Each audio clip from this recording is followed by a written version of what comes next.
अमिताभ बच्चन ने थप्पड़ लगाया था रेखा को। यासिर उस्मान की किताब ने खोले थे रिश्तों के छुपे सच। बॉलीवुड की जानी-मानी ऑन स्क्रीन जोड़ी अमिताभ बच्चन और रेखा की प्रेम कहानी ने हमेशा ही पर्दे के पीछे उतनी ही सुर्खियां बटोरी जितनी फिल्मों में उनकी केमिस्ट्री ने। हालांकि दोनों ने कभी अपने रिश्ते को सार्वजनिक रूप से स्वीकार नहीं किया, लेकिन एक सनसनीखेज घटना ने इनके बीच की कड़वाहट को जन्म दे दिया, जिसे यासिर उस्मान की किताब रेखा दी अनटोल्ड स्टोरी में विस्तार से लिखा गया है।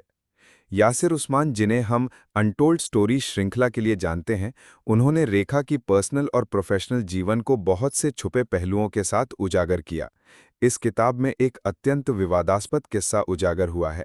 बताया गया है कि 1980 के दशक में फिल्म लावारिस की शूटिंग के दौरान अमिताभ की ईरानी डांसर नेली से घनिष्ठता की अफवाह जुड़ी थी, जिसे सुनकर रेखा सेट पर ही आग बबूला हो उठी। उन्होंने अमिताभ को सीधे सवाल किया, क्या ये सच है जो मैं सुन रही हूँ? उस समय डायरेक्टर और अन्य कलाकार भी मौजूद थे। इसके बाद कथित तौर पर मची तीखी बहस में अमिताभ ने रेखा को जोरदार थप्पड़ जड़ दिया, जिससे उनके रिश्ते में दरार आ गई। इस घटना ने दोनों के बीच की गर्मजोशी को खत्म कर दिया। पहले दोनों अक्सर साथ दिखाई देते, लेकिन इस झटके के बाद कुमार साहब यानी अमिताभ ने अपने परिवार और बच्चों पर ध्यान देना शुरू कर दिया। वहीं रेखा ने कभी दोबारा शादी नहीं की और उन्होंने कई मौक़ों पर अमिताभ की यादों को सार्वजनिक रूप से उजागर किया, लेकिन अपने अनुभव को सीधे शब्दों में बयान नहीं किया। कई सूत्रों ने बताया कि इस झटके के बाद रेखा ने फिल्म सिलसिला को भी छोड़ने की सोच ली थी। ऐसा माना जाता है अभिनेत्री का दिल टूट गया था। इस विवाद ने उनके रिश्ते को पर्दे के पीछे हमेशा के लिए खत्म कर दिया। यासिर उस्मान की किताब बताती है कि ये विवाद सिर्फ एक झगड़ा नहीं, बल्कि उस दौर के इंडस्ट्री में महिलाओं और पुरुषों के रिश्तों, शक्ति और भावनाओं की जंग का प्रतीक बन गया।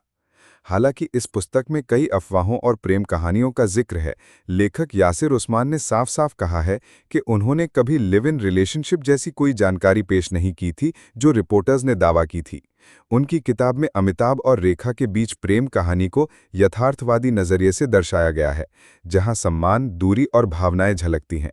समाप्ति में कहा जा सकता है कि उस थप्पड़ की घटना ने न सिर्फ दो कलाकारों के बीच की दूरी को गहरा किया, बल्कि इसने रेखा को आत्मनिर्भर, शांत लेकिन प्रतिबद्ध महिला के रूप में उजागर किया। वहीं अमिताभ बच्चन ने पारिवारिक जिम्मेदारियों को प्राथमिकता दी। ये कहानी आधुनिक बॉलीवुड की सबसे विवादास्पद प्रेम कथाओं में गिनी जाती है, जहां रिश्तों की खूबसूरती, तीव्रता और अंत सर्वथा अलग था।